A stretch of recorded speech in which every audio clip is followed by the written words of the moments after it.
Hey, we are with Professor Avram Ehrlich. Sessions on Holocaust relevance. Post-Holocaust theology? How did you make theology out of Holocaust?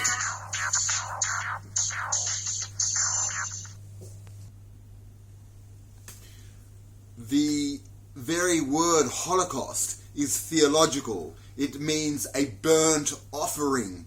It was meant to suggest that the destruction of European Jewry in the Holocaust was a form of offering up into the temple, an innocent offering for the sins of humanity.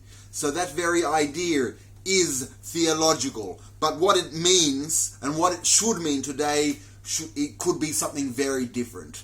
For my way of thinking, we should rally around the solutions to tyranny, the way to prevent tyranny, the way to prevent despotism, the way to prevent national craze and obsessionalism, the way to prevent theft and murder and oppression of the innocent, the way to prevent the destruction of the weak, those that have been exposed to the potential of the power of state, who have no protection, who have been completely committed to the powers of the state, should not be destroyed by the state, but rather served by the state, so that the future of Holocaust theology should be one of rallying against oppression and finding methods to empower the individual against the potential for oppression. It should be a champion of liberty throughout certainly Israel, but even the entire region.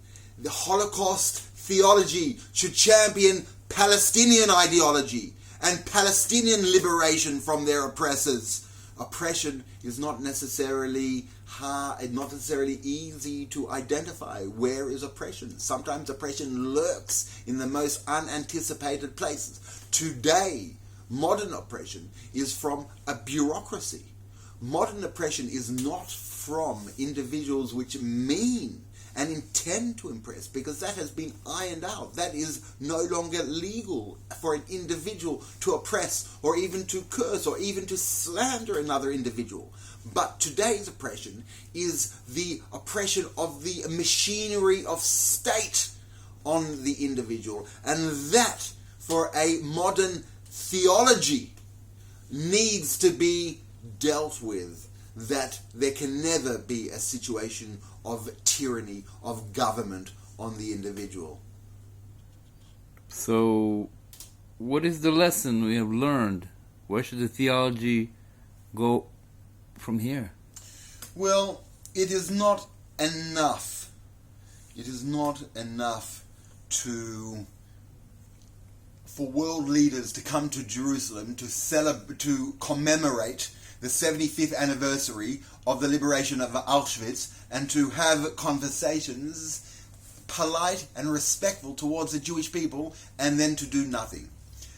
Whilst the Jewish people may have achieved their redemptive process, the world is still in difficulty. Citizens of Israel are still in difficulty. Citizens of the region are still reeling from despotism and chaos and misappropriation of resources and opportunities.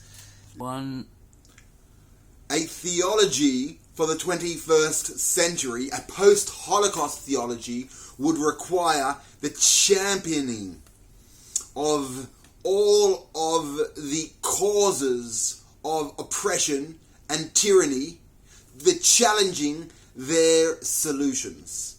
There is no theology of a Holocaust which allows for despotism and tyranny and the oppression of bureaucracy and of centralized governments on individuals. Whilst the individual nation of Israel was saved, it is not enough to look after oneself, but to identify and implement solutions for the entire world.